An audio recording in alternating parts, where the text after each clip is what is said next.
Howdy, guys, and welcome to Cliff Notes, and welcome to recap of night number 19 of Big Brother Season 25. A good Monday morning to y'all. You know what Monday means? Monday means veto ceremony, and this could be a good one. Remember, there's a plan for a backdoor of Hisam, but they flip-flopped so much over the weekend. Is it still in play? I think so, but we still have a few hours to go before the ceremony as well. Let's talk about what did happen last night. First of all, as a reminder, Felicia's the HOH. We've got Cameron and Jag on the block. Jag won veto. He'll be pulling himself off the block, which means Felicia has to put someone back up in Jag's place. A whole lot of names have been thrown out, but for right now, I do think they've gone back to the idea of backdooring Hisam. I expect that to happen, and then all hell's going to break loose. We aren't going to get to see the actual veto ceremony live. They'll save that for the episode, but we'll get to see the after effects on the live feeds. It's going to be fun to watch. Curious to see how Hisam responds. I think not well. All right, let's talk about some of what did happen yesterday. Started off the day with more flirting. I guess you can call it that. More flirting between Jared and Blue as they talk about one-night stands and dating apps. And Jared wanted to know how to talk dirty in Korean. He had a specific phrase that he wanted her to translate into Korean. She said she didn't know. I'm glad she didn't. But yeah, a little bit of flirting going on with these two. A whole lot of flirting throughout the day. I think this combined with the TV episode calling the showmance, I think we're to showmance level at this point. Now, there's some hesitation, and we'll talk about that here in just a little bit as well. All right. We did have Jared also talking to Matt mentioning the middlemen worry from yesterday. Remember, this is Red and Bowie Jane and America and Nicole and Corey. Jared's talking to Matt about it. It's all a misunderstanding as far as I know. I don't think this group actually exists. It was just Corey making an offhanded remark about the middlemen in the house. That I think Cerie's the one who misheard it, and everything's just blown up. But Jared's talking to Matt saying, yeah, we're a little bit worried about this, which is crazy. So and remember, this is what Cerie thought this group had formed. They were trying to grab America and Jag and Blue. And so Jared's mentioning this to Matt. I don't know if he's trying to fish for a little bit of information. Previously, Felicia had said, we need to bring Matt into our side of the house. So it could just also be Jared trying to drag Matt over. Not drag. Matt's part of their group now with alliances and stuff, but trying to make sure Matt feels comfortable with their group. Jared is talking about next week after Hisam is gone, about probably putting up either Red or Nicole for next week, that they are kind of somewhere in the middle, floaters a little bit and everything. So he's throwing that out to Matt. All right, we've got Izzy and Cerie in the HOH. Cerie is complaining about Nicole. Isn't Nicole part of like the Bye-Bye Bees and several alliances? But Cerie's complaining about her, saying that she just no longer trusts Nicole. And Cerie is also thinking that Nicole is probably working with America, that those two are kind of working together, both passing on information about each side and just staying at the bottom, but working together. So yeah, Cerie's got some trust issues with Nicole right now.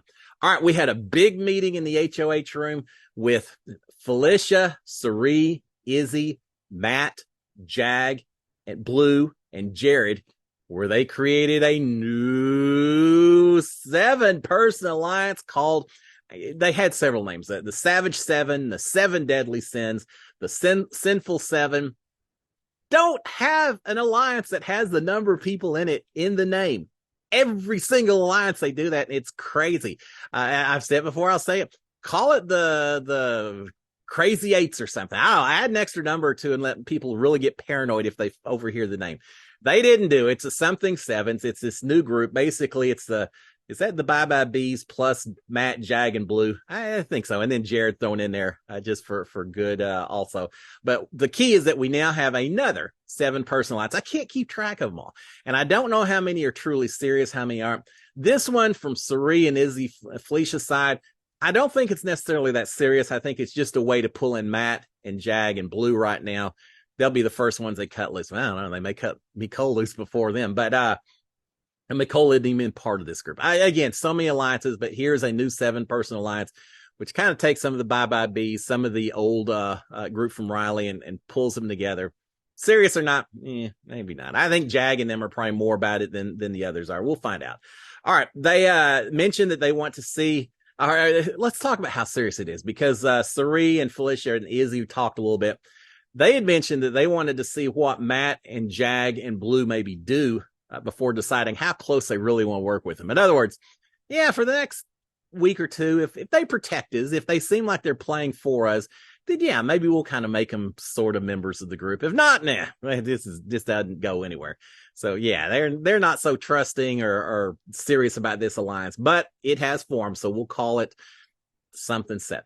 I'm just going to call it that personally. It's a something 7 alliance till you come up with a formal name, which they may have by now. All right, we've got America. Created a creepy styrofoam head. She took a styrofoam. First of all, who brings a styrofoam head into the house to begin with? I'm not sure who it was. One of the women, I'm sure, with a wig. But so she got this creepy styrofoam head, put makeup all over it, gave it to Corey. At first, I think maybe it's Corey's baby, but then later they switched it to Corey's girlfriend. He walked around a little bit with this creepy thing with hair on it and everything. So that's supposed to be his new girlfriend. Set that up in a scary room and it'll fit right in. All right, house guest locked inside because of Tropical Storm Hillary. Not really sure at the time if they knew what was going on outside or not. Now later, they had an earthquake there yesterday. We had an earthquake. It was exciting times, but they one-upped us by having an earthquake and a tropical storm. Wasn't sure if production had told them about it or not. I think maybe so. Because later we heard, I think Corey mentioned it, Haisam mentioned it, used the word tropical storm. No one says that unless someone's told you that. And then we had, I think, Blue walking around upstairs looking for leaks. Apparently they had 1 or 2 leaks in the house from all the rain coming down. Felicia said she could hear the rain hitting the roof, which is probably true. When you look up inside the Big Brother house, you see just standard old ceiling tiles. But every once in a while, there's a little gap in those tiles, and you can see the roof of the soundstage above it. It's just kind of a silver metal curved roof with some insulation on it. I have a feeling when rain's hitting that thing, probably does make quite a bit of noise. So they're aware of the rain, they're aware of the earthquake, and so they know probably why they're not allowed in the backyard. So yeah, they're having to deal with that a little bit today as well. All right. Corey and Jared, we've got talking in the upstairs lounge. Corey is thinking that Red and Cameron are in the house are good for Corey and Jared, because they think that they'll be easy targets, easy noms when they need to put someone up that doesn't get a lot of blood on their hands. But they also think that these two, Red and Cameron, would not put up Corey and Jared. So they're figuring they're getting the best of both worlds. They really aren't in a huge hurry to get rid of them. But when they do get rid of them, Corey's saying he probably would want Jag out even before, or he would want even before Corey or Red. Let me start over this. Corey is saying that probably even before they got out Red and Cameron, he would want to get Jag out, because once they get Jag out, he then feels like America becomes that much tighter of an ally with Corey. So they're both saying, yeah, hold on to Red and Cameron. They aren't really doing anything against us. We'll just let them sit tight until it's time to get them gone. I point that out only because Corey and Jared continue to do a lot of conversations, a lot of talking, a lot of strategizing. In a lot of ways, from a strategy standpoint, these two guys are the most focused on the strategy. Sari, Izzy, they're kind of running around like chickens with their heads cut off. Corey and Jared seem a little bit more staying calm and looking at this thing from a logistical basis. So I'm really curious to see how these two continue to work together. All right. We've got Felicia and Izzy and Sari in the HOH talking game. They're complaining while Jared and Corey are talking about how they want to hold on to Red for a little bit. Felicia and Izzy and Sari are complaining that Red always wants to be the center of attention. Imagine a person that plays a game of Big Brother is an attention seeker. Who would have thought that? So they're complaining, saying, yeah, Red always wants to be the center of attention. Felicia says she wants Red gone next, that she'd like to see him and America put up as nomination, and Cameron put up as a replacement. So we know who Felicia's targets are going forward. They are worried that Red might not be as tight with them as they'd like. He is kind of part of some of these alliances they've got, but they're worried that he may be playing both sides and not really tight with them. So Izzy's going to go talk to him, and she does that almost immediately afterwards. A little bit of a conversation. They're kind of just schmoozing each other, it seems like to me. But Red is saying they're talking about how Red had found out about the backdoor plan for Haisam. He is saying that Blue had spilt the beans to him about the plan. It was actually Cameron, and I'm pretty sure that Izzy knows that Cameron is the one who told Red about it and not Blue. But Red said, yeah, it's Blue. Which, if I'm Izzy, saying, all right, Red's protecting Cameron. That doesn't make me feel any better about how tight these two are. But she doesn't say anything about it at the time and just lets him go with it. Izzy is saying, she's kind of playing it low too. She's saying, yeah, because I think Red says something about, oh, when did you know? And when did Matt know? And all these. And she said, I don't know. I found out right before you did, Red. Everyone else was already aware of the plan. I'm not a player. I'm not a strategist. I'm not leading this thing. I'm just the person on the bottom who didn't hear about it until it's like right before you did, Red. So she's definitely playing down her involvement in this Haisam backdoor going on. Red's talking about how, yes, he is tight with Cameron, but he's also loyal to the group, and it makes it tough for him, and he hopes she understands, but he's going to do what he needs to do for the group itself. And Izzy turns around and says, oh, I get it, and I'll do what I can to protect Cameron. Yeah, right. They're just pulling each other's strings at this point. But she's saying, yeah, we're not in a hurry to get rid of Cameron. Yeah, you're good. I understand it completely, Red. Red did tell Izzy that if he had his way, his nominations next week would be Blue and Jag. He also mentions that America is playing the middle. We heard that before, right? America and Nicole. A lot of people suspect that. At the end of this thing, they agree that they're just going to have to talk more to each other, make sure they stay in communication. And after Izzy leaves, Red actually tells the camera, says, I'm feeling a little bit better about the professors now. So Izzy, job accomplished. She did exactly what she needed to do. Make sure she's got Red pulled in as tight as possible. All right, we've got Sari and Jared talking alone in the scary room. The joys of having your mother in the Big Brother house with you. Jared, I empathize in some ways. Sari is worried about this whole Jared Blue showmance. She uses the word boundaries several times, telling him, respect those boundaries. Yeah, Jared, boundaries. Jared is saying that he can't help it. Blue's catching feelings for him. What are you going to pour, Jared? What is he going to do with the girls just flocking around him? Yeah, he's saying, she's just catching feelings for him. I'm not sure what to do. Later, Sari leaves. Izzy comes in. The talk about Jared and Blue continues. Jared apparently has a romantic situation back home. And he says, I'm not picking Blue over that situation back home. But he also says that he's not living his life because he's been in a relationship so long. It sounds like a relationship might not be a whole lot longer lasting, Jared, because he's not living his life right now. Izzy is telling Jared that when he's ready to get rid of Blue, that Izzy will make the move. Now that sounds a little slimy to me. Flirt with a girl until she reciprocates, and then if you feel like it's creating some conflict with your back home situation, let someone take her out so that you don't have to worry, so you don't have to be tempted anymore. Now, I will say, Jared said, I don't want to do Blue dirty, so he's trying to watch out for her, but yeah, hey, come on, Jared. All right, Jared says that he doesn't have anyone in the house, that he likes hanging with Corey, but he can't hang with Corey all the time, so he likes hanging with Blue as well. So there you go. He's just lonely. He just needs someone to hang with. That's all there is to it. All right, we've got Blue and Jag talking. Blue's report. I laugh about that, but really, this could create issues for Jared. I said that Corey and Jared, I thought from a strategic standpoint, have a pretty good focus on the house. From a relationship, from a showmance, from a keeping your mouth shut, Jared's got a little work to do. All right, we'll move on for now.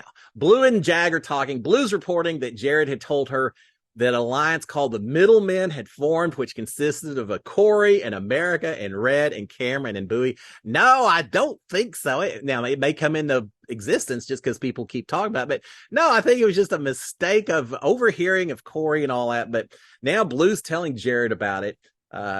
She's saying that Corey told Jared and wondering if therefore Jared maybe is in the alliance as well and just hasn't told them. Jag is saying, man, we need to target these middle people if they're going to start working together like that. Blue is saying, I agree, but America wants to go after the strong people, so we need to talk to her as well. Jag is worried that this new middlemen alliance could really screw things up for them because that's 6 people versus the 7 people in this new Savage 7 or whatever alliance. So Jag's worried about this non-existent alliance that maybe it should become an alliance at this point. Maybe it will when people start feeling pressure from the Savage 7 on. That is so crazy. All right, we've got Red and Cameron talking, the 2 buddies. They're feeling good about their position. Maybe you shouldn't feel quite so good because your names are certainly getting thrown out a lot. Cameron is saying that they are the student council and they're going to take out the professors. All right. Everyone needs to stop it with all the school-related jokes, titles, phrases. You're trying too hard. It's not funny anymore. I don't want to hear any more school-related little allegories or phrases. Or just stop. It's the alliance that you want to take out. You don't have to have some of those school title. I've heard too many of them. All right. Red's saying he doesn't want to be the one to take out Sari. Cameron is saying, I'll do it. Not right now, but I'll do it a little bit later. We're starting to hear Sari's name mentioned as a potential target. One of them, I can't remember which one, said they really felt like Sari and Izzy. I think Sari and Izzy were kind of the 2 brains over on the other side. They need to be watching out for. So yeah, Sari's not escaping being on the radar a lot. All right, Jared and Blue are talking. More flirting going on. Jared is saying that he's stressed. He doesn't know what to do because he is falling for her. I thought he said she was catching feelings for him. Well, apparently he's catching them for her too. His home situation is going to appreciate hearing that. He's saying that his past relationship had too many restraints. I don't know, like monogamy, and that he sees it different now. Yeah, the home situation is really going to like hearing that. Jared is saying to Blue that he wants not just sex, but he wants intimacy with her as well. Sounds kind of like a line to me. But he's mentioning that. Jared, he's saying that he talked to his mom before the show and was reminded that this is just a game. He says that his mom has a good idea of these shows and that Jared has been in this realm for a good long while. That he knows a lot of people in reality TV. Jared just continues to throw out hints. I don't know if Blue's going to be the one to pick up on it, but she's going to tell someone at some point. And Jared is probably going to be the one responsible for spilling the beans between Sari and Jared about the mother-son relationship. He just needs to zip it, and he can't do it. I just don't think he can do it. He's going to keep throwing out hints to see if she picks up on it. Eventually, she or someone else will. So, yeah, he's talking about that. Later, he's talking about Corey and America. It's funny. America came by at one point, saw the 2 of them sitting up in the upstairs lounge, said, "Oh, you want me to go get some condoms?" They may have appreciated the little hint. I don't know. But later, the 2 of them are talking about Corey and America. Jared is saying that America is an adult, that Corey is just a pup, that he's going to have to talk to Corey. I'm sure Corey will appreciate that. Jared says also that he has told the others in his groups that Blue will be loyal to him. You know, I'm not sure if I'm Blue. I want to have the guy saying, "Yeah, I told everyone that you'll be loyal, not to the group, but you'll be loyal to me." So we're good. But he is trying to let her know that she's probably good with everyone else because she'll do what he says, kind of deal. All right, we've got Matt and Jared and Blue talking. Jared is talking about how awkward it's going to be with Sam today. Yeah, you think? Saying, yeah, after the ceremony, Sam's going to be going everywhere, asking for votes. He won't talk to Felicia, but he's probably going to be talking to everyone else, trying to get votes, trying to get in with everyone. It's going to be rough. Matt is saying that Sam was just talking to him just a few minutes ago, asking about how close he is to Jag, if he is in an alliance. So Sam is still fishing for information. He wants Matt out, and so I'm sure that's where the conversation took place. Matt at one point told Jared and Blue, said, "Man, if Riley was still in the house, the 4 of us would be the 4 staying up all night long. We could have been a heck of a team." So yeah, not to be, but it does make me wonder if Matt is looking at these two as potential, at least have good terms with them. But anyways, Matt's saying that Hassam talked to him, asked about alliances and everything else. And Matt says that he told Hassam that he's just kind of floating at this point. He's still just kind of reeling from Riley. So he's just kind of floating. Yeah, he's already in that alliance with the Savage Seven or whatever. So not really telling Hassam what Hassam wants to hear. Or telling him the whole truth. They are criticizing Hassam's play, saying now he made all these promises with all this character and integrity, broke them when he didn't even need to. He's his own victim, his own villain. He's going to pay the price for the way he played the game. So they're all three criticizing his game a little bit. And then finally we've got Felicia and Bowie Jane and Suri and Nicole kind of talking about the Bye Bye Bees alliance and just pulling everyone together as much as they can. Suri is talking about Corey, saying that Corey is the brains of the other side of the house, so they have to be careful. Poor Corey. I think he was pretty good with Suri, Felicia, Jared, and himself in this group of four. They kind of had an alliance as well. But now, because of this mistakenly heard comment about the middlemen, Suri and Felicia and Izzy are now suspicious of Corey and all the other people that are somewhere in the middle. So now she's kind of throwing him under the bus a little bit by saying, yeah, he's in charge of the other side. So we'll see how that all pans out over the next week or two. But for now, it's all about Hassam and whether this backdoor takes place or not. House guests finally all in bed by 3:45 or so Big Brother time. So I shut it down at that point. So there you have it, guys. Today's the day, the veto ceremony. We can talk about strategy, whether it's the best move to make or not to send Hassam out the door. And I know there's mixed feelings about that. But once you've got the plan this far along in motion, I think they've got to go through with it. If they back off, someone's going to tell Hassam about it. It's going to make everything so much worse. So I think they've got to do it. We'll find out if they actually do.